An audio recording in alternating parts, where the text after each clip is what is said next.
Well, all right. I got to make sure that I'm live here. Always the first thing that you got to do. So, if you are joining me here, pardon my distraction for just one moment. All right, this seems to be working.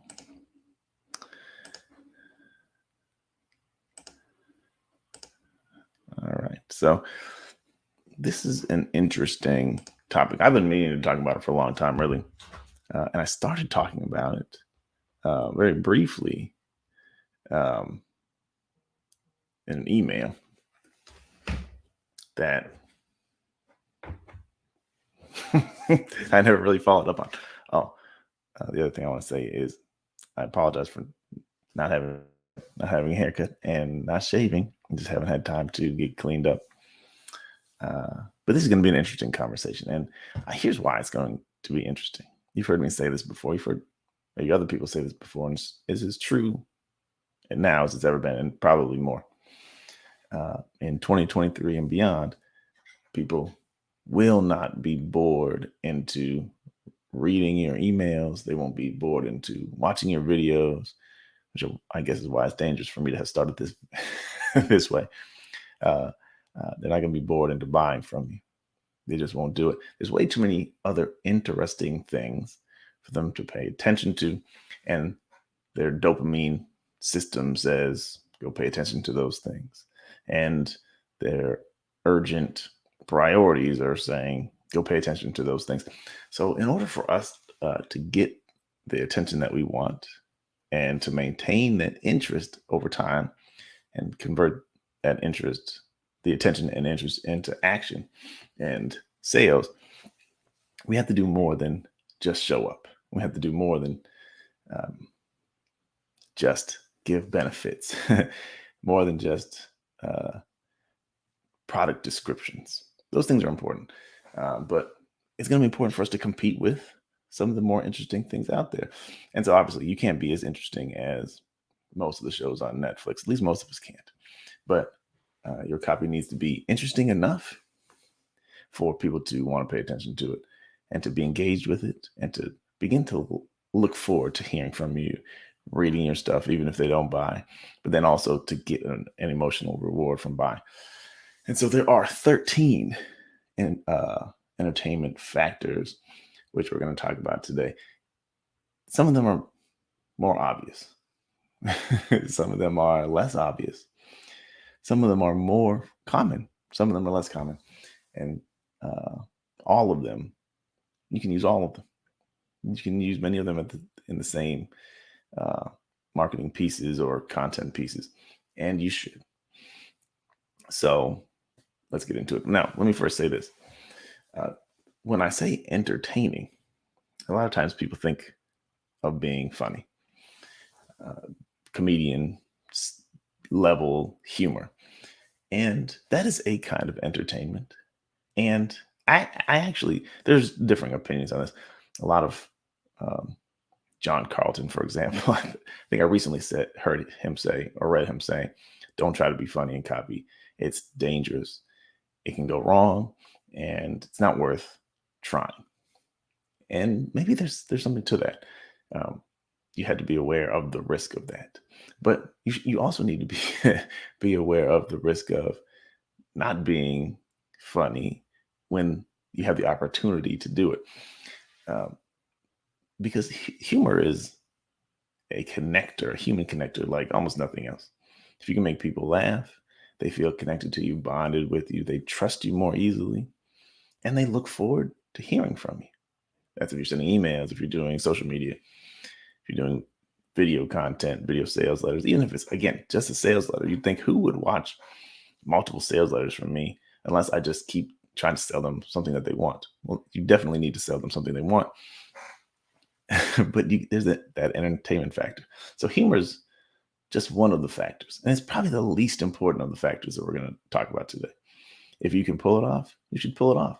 And I think, especially in email and social media, I guess, and especially where you are very finely attuned to what your audience thinks, how they speak, the kind of shows that they watch on TV or music they listen to as a general rule, the easier you'll be able to navigate being funny, the easier you'll be able to make humorous comments or allusions to things that are funny, and it will pay off. It will work out for you.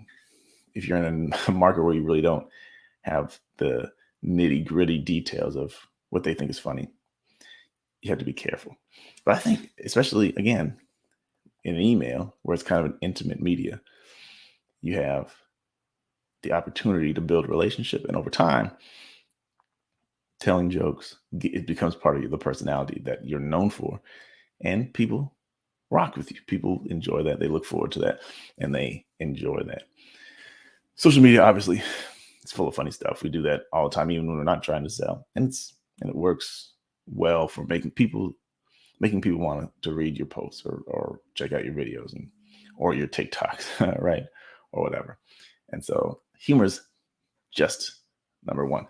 Now, I wrote them down on this paper. Number two, this is a big one. And let me further qualify this a little bit. I said in the description of the video that we often hear copywriting defined as salesmanship in print. And it is. The ultimate goal of what we're trying to do as copywriters, at least for the direct response type, is to sell stuff. We write stuff that sells stuff. And so you want to be a salesperson. But when we think of sales, we oftentimes think of pressure. We oftentimes think of dishonesty. And we oftentimes think of just straight sales pitches. And there's nothing wrong with selling. I'm all for selling. You got to do it. But I think it's a limiting, and I'm not saying those caricatures are true, but it's helpful for us to think about it from a different perspective. I call it showmanship in print because it's about earning attention. There's so much noise out there. You got to do something to get people's attention in a way that you can convert into interest, in a way that you can convert into action, getting the right people to pay attention. And so I encourage you to think about showmanship in print. Because a salesman, what does a salesman do to get attention? You ever try to, depending on where you live. And I don't know if they even do this anymore. I worked at a cell phone store years ago in a kiosk in the mall. And how do you get attention? Hey, sir, you need a new phone? And you're just kind of flailing around looking for attention. Whereas a showman, that's what a salesman does, right? A showman puts on a show and does something to win attention by doing something interesting or, as we're saying today, entertaining. And so let's think about this conversation in that context, being a showman or show person in print. Who are the show people that you think of? David Blaine, right? You can't not watch David Blaine. Even when I thought he was working with Satan, to get his tricks done, I could not watch. He's just too interesting. Or, I mean, even in a business context, someone like Elon Musk, he's all about showmanship. That's what he does. Even when he's doing the goofy things that he does, he's taking those principles of showmanship, showing up, being a bigger than life character, putting on a show. And obviously he has shows where he displays or demonstrates his products, kind of like Steve Jobs and did and Tim Cook does at Apple.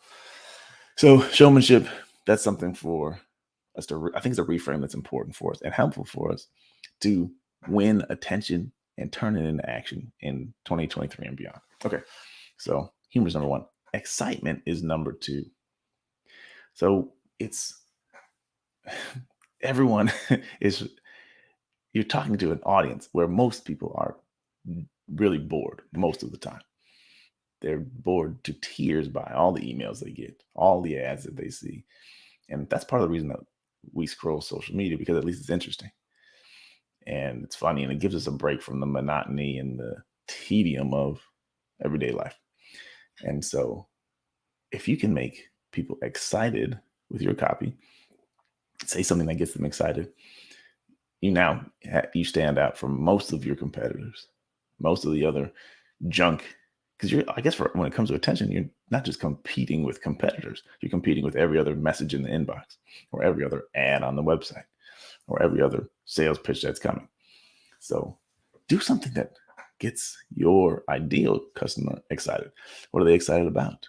Well, again, you have to know your audience to know that. You have to be aware of what excites them and the kind of, at least the categories of things that they get excited about. And be the kind of person who brings excitement on a regular basis, who tells them things that get them excited. Now, you just have to pick something, but I mean, if we're talking about, I have three categories: body, bank, and boo. So your health, your money, and your relationships. So if you just pick, I guess the first one is body, right? What would be exciting about that? What would be something exciting you could say about that? Now, you can always say that, new product available at stores today, or 30% discount. And you can get a little bit excited about a 30% discount, right? But it's not the kind of thing that creates deep excitement, and not the kind of thing that makes me want to keep showing up, except for the times that I'm looking to save money. Okay. Luxon says the essence of showmanship is to win attention and turn it into action. Exactly. That's what you got to do. And so excitement for that category of health could be something like, I mean, this is generic. I should have probably made examples before I came on here. But the secret to six-pack abs that requires no dieting. Like, I can get excited about, you can eat jelly donuts all day and still have six-pack abs. If I'm looking for six-pack abs and I don't like dieting, I can get excited about that. So, I mean, that's not super exciting. That's still a benefit. But the jelly donut secret, how eating this jelly donut, you want it, will make you burn body fat and get lean muscle starting right away. So again, not a great example, but the idea of intentionally coming, not just to bring information, not just to bring education, but to bring excitement. That's something that you can do to be entertaining on purpose. All right, let's do number 3. And this one is underutilized as well, I think, by most entrepreneurs. It's a little bit different for some nonprofit organizations or associations and things like that. But for entrepreneurs, we miss out on the opportunity for connection. When people, I mean, I think the other thing that's true, and we've heard studies about this, they feel isolated, they feel disconnected, they feel lonely a lot of times, even though they're connected in many ways. It doesn't feel like when we were younger, I guess, depending on how old you are. I'm old. We don't have the same genuineness of connection or satisfying connection in many cases as we did maybe 10 years ago, or pick a time frame. And even beside that, the brands that we love, we feel connected to most of the time. And most of the brands that are out there, you don't feel connected to, and they make no effort to connect with you. And so if your business is personal, and you're a coach, or you're a trainer, or you're an info product creator, some kind of expert, not just them, because Nike probably connects, but if you can come across as personal, go out of your way to make connections. Talk about things that are personal to you and that your reader can connect with. So if you're talking to moms, it was just Mother's Day here in the States, talking about motherhood. I'm a mother. I mean, I'm not, right? But Father's Day is coming up. Fine. Father's Day, I'm a father. I'm going to talk about my favorite fatherhood stories, or my worst fatherhood stories. I have a father, right? So I can tell you stories about my dad. I have a father-in-law. Tell you all those stories. And so going out of your way to be vulnerable and to make a human connection goes a long way. It can go a long way. Most people don't do that. Again, they're mostly thinking about features. They're thinking about benefits. They're thinking about discounts, or they might be thinking about doing something salacious, over the top crazy, but actually looking to connect on a human emotional level, something that you can do. I had to find some examples for you that are really good. I didn't make examples. I was working right up until I got on here. So connection or affinity. The other thing that's related to that is affinity. So if I know that you're a Cubs fan, Chicago Cubs fan, or you're Manchester United fan, or a Tiger Woods fan, right? We are on. If you are and I am, now we're on the same team. We have the same likes. We have the same interests. We can talk about those things, and there's just affinity. There's a connection that, okay, we instantly know we're on the same team. We instantly know we have something in common, and that creates a feeling of connection and in what's called like in group feeling. Yes, excitement. 3, connection. Thank you for keeping track of these. It's outstanding. Okay, number 4. This is look, inspiration. I'll just say what it is. Inspiration. You should also know that many people are not feeling super positive about the things that are going on in the world, things that are going on in their life, and the outcomes that they're getting in the area where they're reaching out to you for help, or they're signed for your email list, or they're clicking on your Facebook ads or whatever. It's because there's insecurity there, or it's because there's failure there. It's because there's frustration there. And you have an opportunity to empower them. And you should do that. But one of the things that you can do is inspire. So you can inspire them to see that there's a possibility of overcoming this seemingly impossible challenge. Or they can know that they're not alone. That's partially connection, but also inspiration. I'd be inspired to know that there are people like me in this with me. And I'd be inspired to know that someone who's in my situation has overcome. And it could be you. You just telling your inspiring story inspires me. If I see any likeness, any similarity between you and me, your overcoming the challenge inspires me to see that I could overcome the challenge as well. And you can tell other people's stories, success stories, but you can also just give the facts. When you look at the problem in a different way, when you, as a copywriter or as a marketer, you reveal that the problem is different than what the reader thought. Now they can be inspired to know everything that you did thus far, you've only failed because you didn't understand the problem. And now that you understand the problem, you can move forward with success.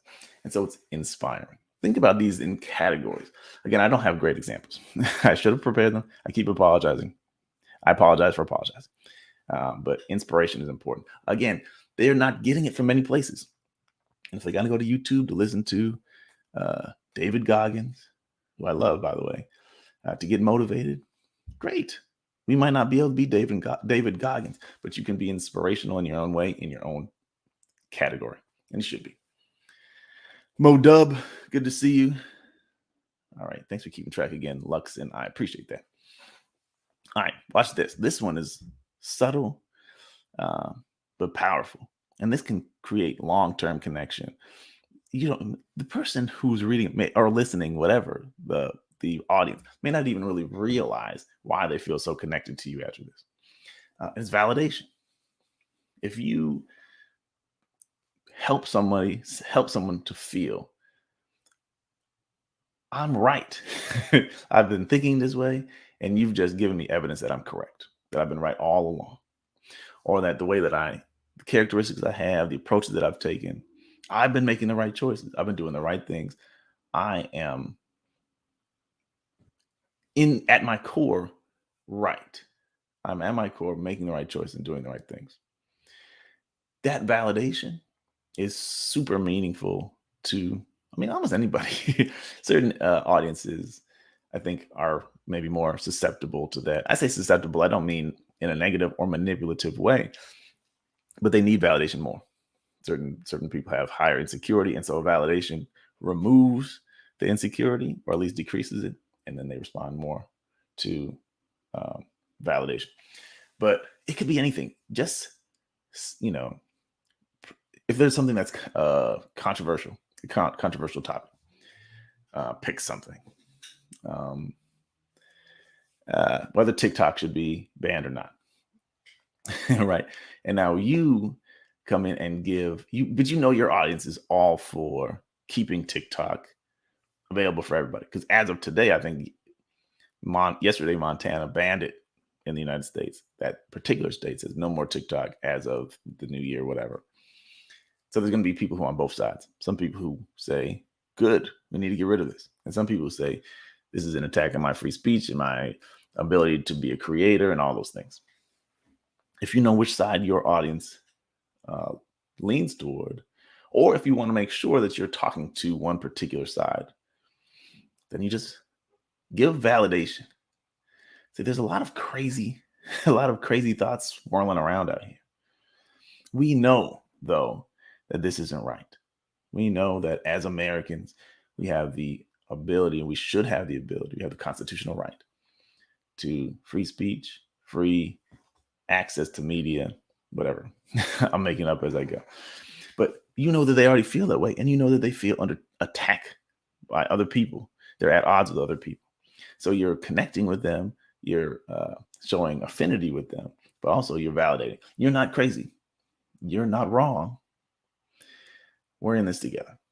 And so validating them, especially, again, people who feel a certain way, but they feel like they're the underdog, and you show them, you actually are right. Everyone else is crazy. Everyone else is wrong.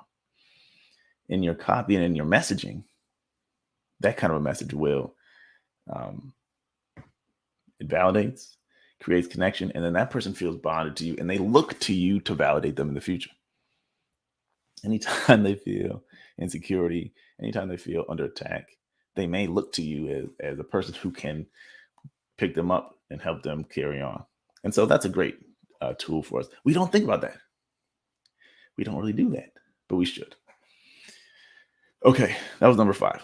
Number 6 is discovery. So by discovery, I just mean showing people things that they haven't seen before, things that are meaningful. So a lot of times we try to do that in a kind of a sneaky way. We'll say the secret herb that gives you 6-pack abs with no exercise and no diet. And really, it's an herb that they've already heard of before, right?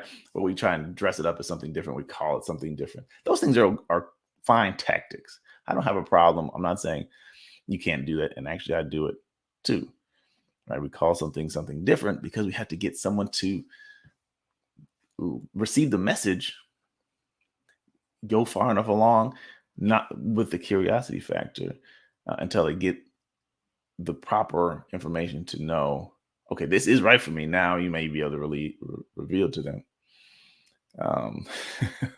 what the truth is. But sometimes that's dangerous too if they feel like you got the bait and switch. Now, Mo says it was a publicity stunt by the governor or government. No way it'll survive constitutional scrutiny. That may or may not be true. I tend to agree with you, right? And I know there's a lot of publicity stunts in the air right now. A lot of people trying to do crazy stuff for publicity. It's part of showmanship. How do I call attention to my topic? How do I rally the troops to my cause? Showmanship.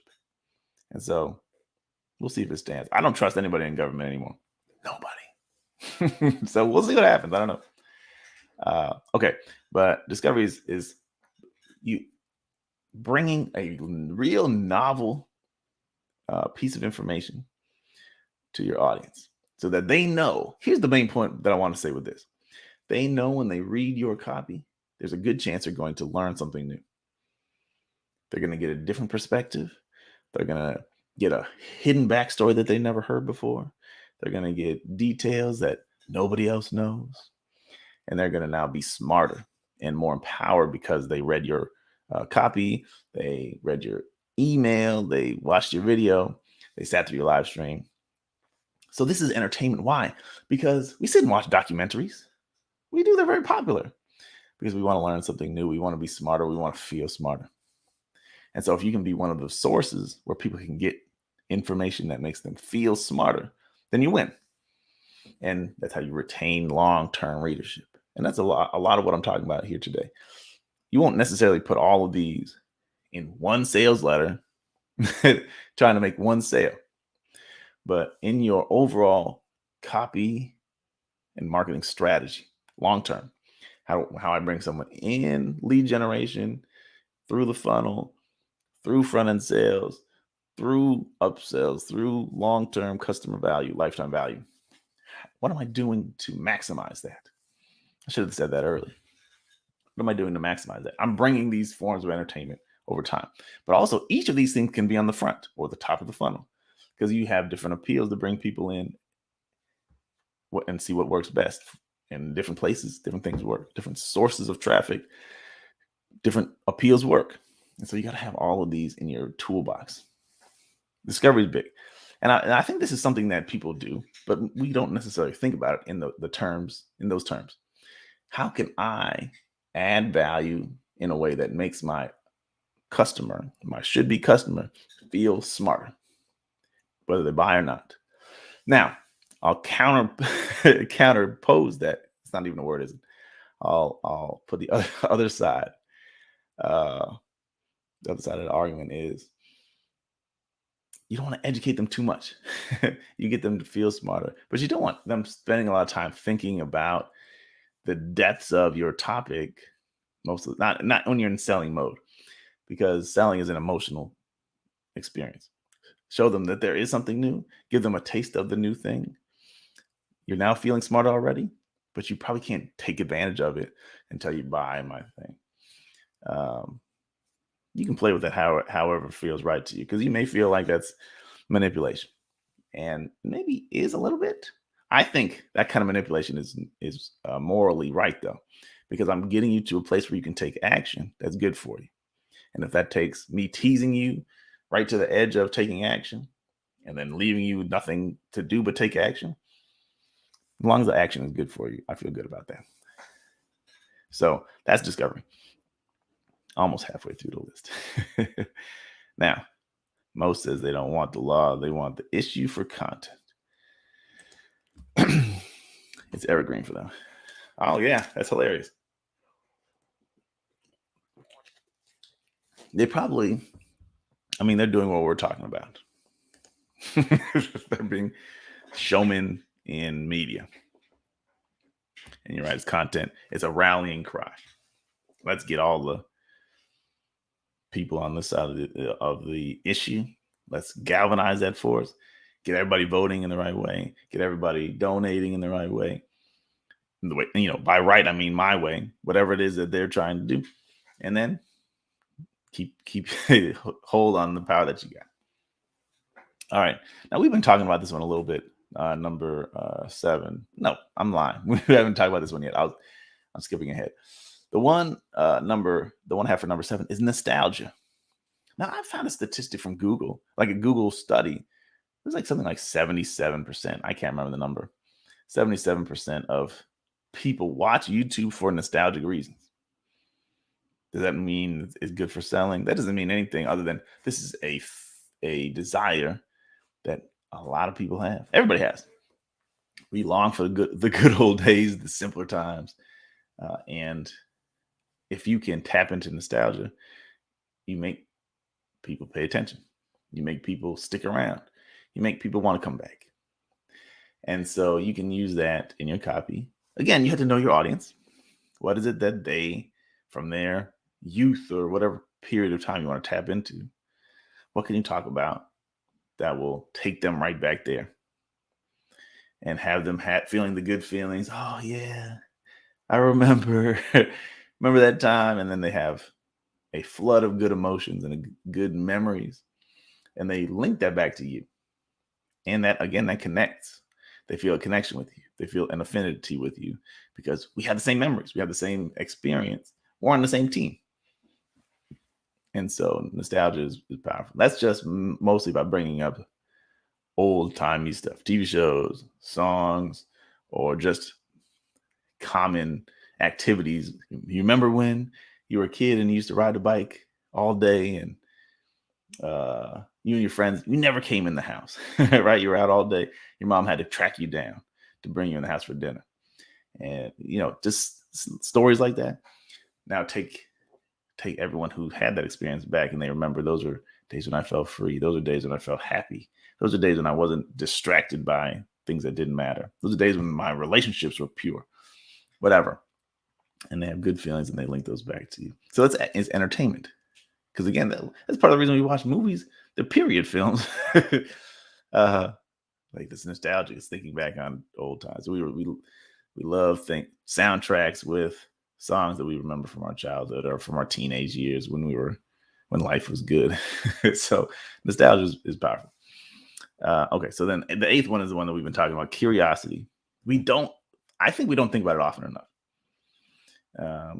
Maybe the people on this call, this is live, do think about curiosity. I think a lot of marketers, a lot of entrepreneurs, they think, let me just say what I got, and the people, it'll sell itself, or I'll just be very straightforward, and people will see the value and they'll come. And there are times when that's appropriate, but so often these days, telling the whole story will basically ensure that you don't sell the thing. And especially if you're talking about ads, if you tell the whole story in an ad, there's a great chance there's no need, there's no tension. So the person who's reading the ad doesn't click through to the sales page. They don't have a chance to buy from you because you told them everything in the ad. Same thing in an email. If you tell the full story in the email, you've satisfied me. And so I don't have to click through to the sales page. And I don't buy. Also, on your sales page, if they feel like they know what you're going to sell them exactly, well, not I don't mean to say that. If they feel like they can, if you tell them so much on the sales page that they feel like they can do what you're going to do for them, why buy? And so we leave certain things, especially commonplace things, in the curiosity zone. We don't want them feeling like they have the answers. We want them feeling like they don't have the answers, but they're within reach. All you got to do is click that buy button. All you got to do is get in a call, whatever your call to action is. And curiosity is a great way to do that. But also over time, if you're very predictable in the offers that you make and in the sales approaches that you take, in the content that you share, the emails that you send, people get bored. And so having curiosity as just a characteristic of your communication, you never know what crazy thing Donnie's going to say today. It's definitely true of Mo. You never know what Mo's going to say today, but it's going to be juicy. It's going to be good. It's going to be funny. And so you tune in, you pay attention, and anybody can do this. I think any business that you have, there are topics that people are curious about or can be made to be curious about that are meaningful to them. And it's worth the time to think about those things and work on your skills to turn them into curiosity. Here's how curiosity works, and I'll keep it moving. I didn't realize it's been half an hour. Curiosity works like this. And the curve is knowledge. If you know nothing about a topic, you can't be curious about it. Like, you just can't be curious about it. You have to know enough about the knowledge goes up to a certain point where I now know enough to be curious. I know this is an interesting topic, is meaningful to me. There's a payoff in getting to know it. But then once you begin to know too much, the curiosity satiates itself. I know enough or I'm not curious anymore. And so it dies off very quickly. Clinical studies show that. But there's also clinical studies that show, you may have heard me talk about this. People in one study were willing to, there was a magic trick. And I'm going to show you the trick. And in 5 minutes, I'm going to tell you how it works. Or if you want to know the trick, how the trick works instantly, right now, you got to pay $5. Or one of them was an electric shock. You take an electric shock, and I'll tell you instantly. And a surprising number of people, I can't remember the percentage, said, yeah, give me the shock. I need to know. I got to know how this thing works. And so curiosity is powerful. Curiosity also it uses the same neural pathways in your brain as physical hunger for food. And so your hunger to know, to answer the question, that's the information gap in your mind, is the same as wanting food when you're hungry. It's a powerful force. And so you should leverage it. And when you see other people doing something that makes you curious, take note of it and see how you can use something similar in your own business, in your own copy. Okay. Number 9, this is the obvious one. You don't think about it as entertainment, but it is. And that's desire. It actually feels good to desire something, unless you know for sure you can't have it, or unless you got to see somebody else enjoying it when you feel like it should be yours. But if you can see something that you want, and you start to think about, imagine what your life would be like when you have it, it feels good even before you have it. And some of your brain chemistry works as if you're about to get it. And so that moves you down the path to taking action to buy it, or to do whatever you got to do to get it. And so ramping up desire in your copy, that's obvious. That's an obvious one. So I won't talk about that much. You want to create desire to sell anything, right? But also you create desire because most of your competitors are not great at it. And so you can create desire even in your non-selling copy, your content, right? You would have been in the part of the test where you didn't get shocked. But I'm telling you, like, people were willing to do it. See if I can find it and share that study with you. So anyway, desire. All the things that you do, the things that you represent to your audience, you can help them to see something that they want and aspire to it, and tell stories that are aspirational. They're inspirational, but they're also aspirational, because inspiration is like, I can do this. Good things are possible for me. Aspiration is like, that's a specific goal that's beyond my current reach, but I want it, and I want to go for it. And so you can tell stories that draw that out and make people want to take action. And guess what? That helps them begin to take action. And again, it feels good. It's entertaining. I won't get any deeper into that. It's desire. We all know that's something that's important for copywriting, but it's a kind of entertainment as well. Guess what? We watch things on TV that we desire. We watch things on YouTube that we desire. We like the guys with the Lamborghini, and we like the food channel where they're eating food that looks incredible, and whatever, all the things. Anyway, you see something that you desire, it's entertainment. It's also great for selling, of course. Now, number 10 here, believe it or not, is anger. You guys know this to be true. In 2023, it's not just 2023, but things are heightened more than ever. People enjoy being angry. People look for reasons to be mad. And so you can totally use that in sales copy, in content, in anything that you're doing. You find something people are mad about, you turn up the heat on that thing. Show them how bad it really is. Talk about angles that they hadn't thought about. This is worse than you realized. You really should be angry. You're right to be angry. So that's validation. You're right to be angry about this. Be responsible, because we don't want people storming the Capitol or anything like that. But if you go into anger, then you can go into anger, and that is great for moving people into action. You get mad enough to do something. Sometimes that's the only thing that'll get you to do something. It's great for fundraising. Ask the politicians. It's great for that.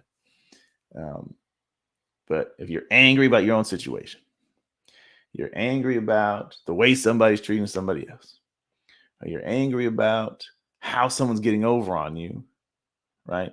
That's why I like, you've been lied to kind of angles. They've been lying to you. They've been stealing from you. You get angry. And one thing we're not going to do is let someone get over on us. Let someone take advantage of us. Is that desire? Yeah, desire for revenge, but it's rooted in anger. And so anger is powerful. Be responsible. go for it, right? Consider going for it. And it's entertainment. We watch. Why would we ever look at the news? Except for we like to be scared. And we like to be mad. Why would you ever look at Twitter? Except for we like to be mad, right? The trending topics. You look at those because it's like how mad. Let's see what's gonna make me mad today. And you can use the same thing in your copy, and you should. Selling against. If there's an enemy, if there's an irritant factor that's making life hard, or you're being mistreated. Anger can go a long way into moving people into action, and consider using it. All right. Now, on the flip side of that, 11 is relief. This is maybe a little bit related to inspiration. It's a little bit related to desire, I think. A little bit related to validation. Did I say that? Validation, desire. Relief is to show somebody there's an escape hatch from whatever you're going through. Matter of fact, maybe you're experiencing something you don't need to experience, and I'll show you exactly how to get out of it. People want to be, if it bleeds, it leads. That's how it is. I appreciate this engagement here. If people are looking for relief, they're looking for relief. Here's the other thing that I talk about. When you want to know your audience, you want to know their fears and frustrations, their pains and their problems, their dreams and desires. So fears and frustrations, pains and problems, which are always what I start with, they need relief from those things. And so you can sell the relief. You can sell the painkiller. But you could also do something in the copy that shows how relief happens. But it kind of leading towards the greater solution. You're stressed out about not making enough money. I get it. Now, again, we were talking about discovery. The real reason you're struggling is because nobody told you about the X factor, whatever. You can begin to feel relief. Oh, I thought I was stupid. I thought I was lazy. I thought I was defective. But now you're showing me it's not even my fault. Then they feel relief. And again, subconsciously now, they're looking at you as a person who bears their burdens, or someone who relieves their pains. And that's a connection. They want to be connected to you. They want to keep reading what you got to say. They want to keep being exposed to you. They want to stay in the community with you or communication with you. And there's no downside to that. So offer relief. Think about yourself as a person who brings relief whenever possible. Here's the thing, you're also creating things to relieve them from, creating anxiety, creating insecurity. It sounds manipulative. And to an extent it is.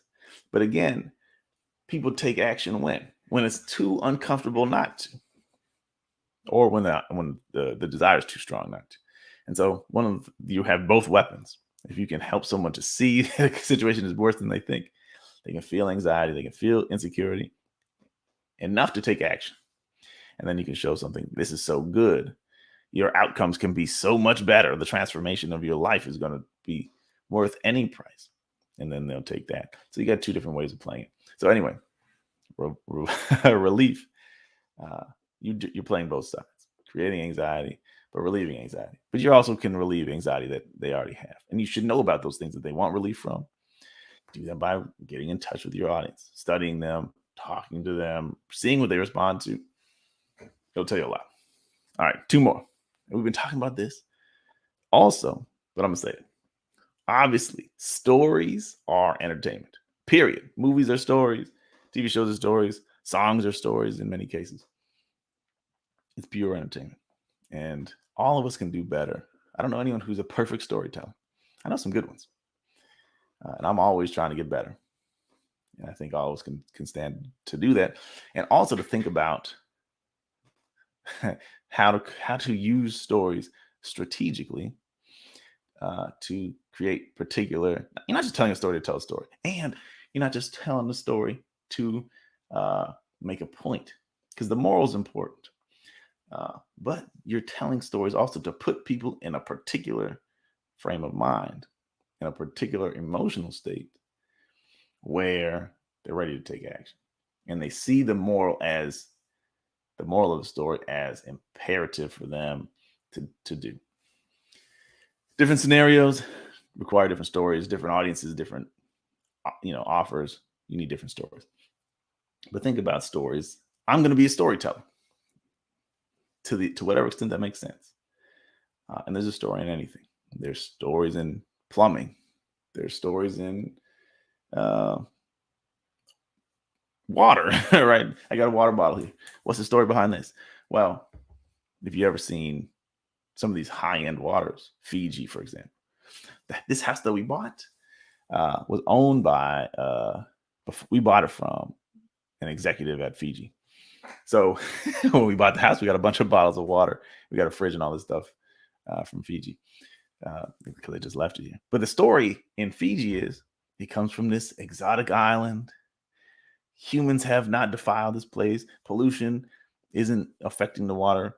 It's coming through rocks where the minerals now are infusing the water, giving life affirming ingredients, purity, whatever. I don't know. I actually don't know what the story is. But Fiji's an island in the Pacific, right? And so there's a story involved in the water. Why would I could get Aquafina, which is Lake Michigan water, or tap water. Probably it's from the tap. I bet it's from the tap. Or I could get this island water. They got glacial water. There was somebody on. I saw a video like a month ago. Someone had found some frozen water that they say this is from 10,000 years ago or whatever. Like, ooh, I get to drink this water. It's like predates anything in history, supposedly. It's a story. It's a story in anything. And if you find it, you can now talk about things in a way that's more intriguing, more entertaining, and more meaningful than if you didn't tell a story. And you should get in the habit of looking for stories to tell. I take note of stories and I save them. My own stories, but also stories that I'm reading from other people. Stories that I heard out here on the news, whatever. Because you never know when you're going to be able to use a good story. So that's 12. Now 13, I think 13 is really related. It's related. It's hope. Inspiration is kind of the same. Relief is kind of the same. But if you can be the person who brings hope to a desperate situation, you can be the person who brings hope to a depressing situation. By being the person who's overcome, by displaying what it looks like to have overcome, but also communicating and understanding and empathy with what it's like to go through a struggle.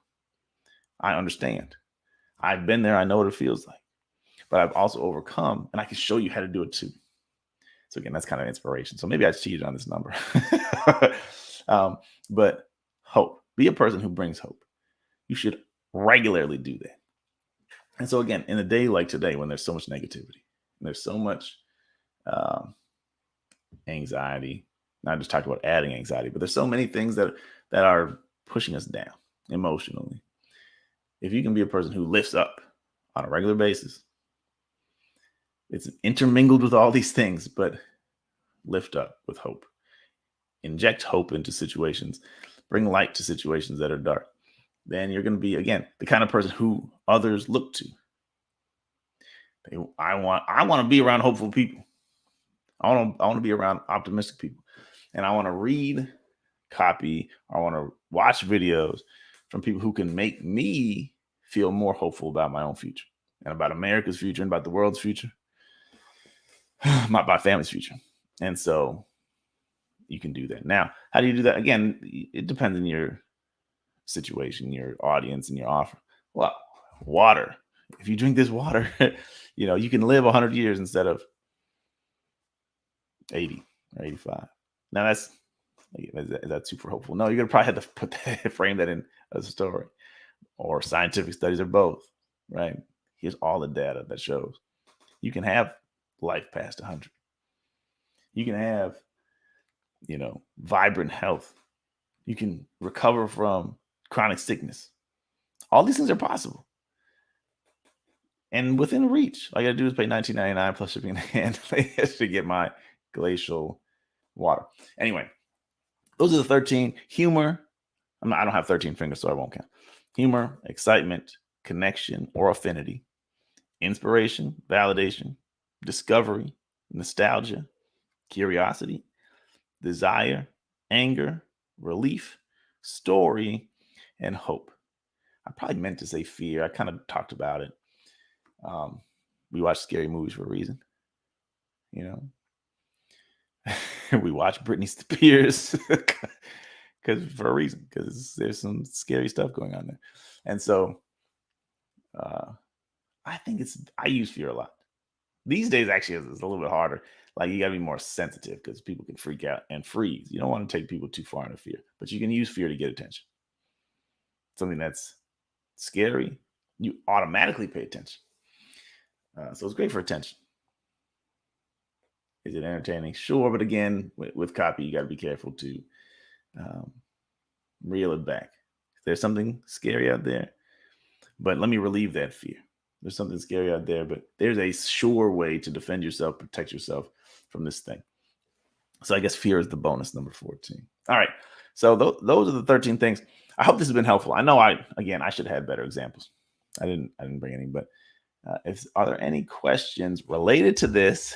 I'm gonna stick around hypothetically until the top of the hour.